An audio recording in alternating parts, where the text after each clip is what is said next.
Tu sais, le Seigneur peut t'utiliser pour transformer la vie des autres, alors que dans ta vie, il y a encore des choses qui ont besoin d'être transformées. Tu ne dois pas attendre que ta vie soit parfaite ou que ta vie, tous les problèmes de ta vie soient réglés pour servir le Seigneur. Car si tu attends, tu ne serviras peut-être jamais le Seigneur. Lorsque Jésus est retourné à Nazareth, il a dit « Vous me direz, médecin, guéris-toi toi-même ». C'est un verset que je n'ai pas compris pendant longtemps, mais qu'est-ce que ça veut dire médecin, guéris-toi toi-même? Ça veut dire comment est-ce que tu peux faire du bien aux gens autour de toi? Comment le Seigneur peut t'utiliser dans la vie des gens alors que dans ta propre vie, il y a des points où le Seigneur pourrait t'aider et en fait guéris-toi toi-même, après tu pourras guérir les autres. Alors attention, il faut faire une distinction entre le médecin guéris-toi toi-même et entre le pourquoi vois-tu la paille qui est dans l'œil de ton frère et n'aperçois-tu pas la poutre qui est dans ton œil? Enlève d'abord la poutre qui est dans ton œil, ainsi tu pourras mieux voir la paille qui est dans l'œil de ton frère. Lorsqu'on parle de médecin guéris-toi toi-même, c'est que parfois le Seigneur peut par exemple permettre que tu sois malade. Ok, toi, serviteur de Dieu, tu as une maladie. Et pourtant tu guéris les malades. Mais tu vois, les gens te diront, mais guéris-toi toi-même. Comment est-ce que toi tu peux avoir une maladie?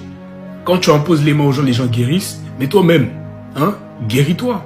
Écoutez bien, la Bible dit qu'il y a plus de bonheur à donner qu'à recevoir. Lorsque le Seigneur t'équipe, lorsque le Seigneur t'envoie en mission, tu es là avant tout pour les autres. C'est pour ça que Paul disait, faites-vous serviteurs les uns des autres. Ça veut dire que les dons spirituels, principalement, la Bible dit qu'ils sont pour l'édification du corps du Christ. Donc c'est pour les autres, ce n'est pas pour toi. Je ne suis pas en train de dire que les dons spirituels ne seront jamais, en fait, que le Seigneur ne va jamais les utiliser pour toi. Je suis en train de dire qu'avant tout, c'est pour l'édification du plus grand. C'est pour ça que Paul disait, si vous cherchez à posséder les dons spirituels, cherchez à posséder en abondance ceux qui édifient l'église. C'est pour ça qu'il disait à l'église de Corinthe, aspirez surtout à la prophétie. Parce que la prophétie édifie, exhorte et console les autres, pas toi. Donc tu peux être malade, mais tu guéris les malades.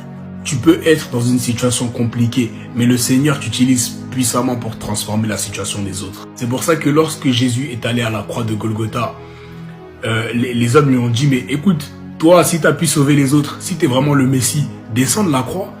Si tu es vraiment le Messie, descends tout de suite et on saura que tu es le Messie. Il le tapait. Il disait, vas-y, dis-nous, prophétise. Qu'est-ce qui t'a tapé? Prophétise. Qu'est-ce qui t'a mis un coup? C'est qui? C'est-à-dire, si tu es capable de prophétiser pour les temps à venir, pour les générations, pourquoi tu n'es pas capable de nous prophétiser? C'est qui vient de te mettre un coup? Vous comprenez? C'est-à-dire que le Seigneur peut t'utiliser pour agir dans la vie des autres, alors que dans ta vie, il y a des points qui sont encore à travailler. C'est pour ça que peut-être certaines personnes, lorsque vous priez, vous dites, ok, Seigneur, comment est-ce que tu veux que j'aille travailler pour toi, alors que dans ma vie, il y a encore des choses qui bloquent? On en revient au point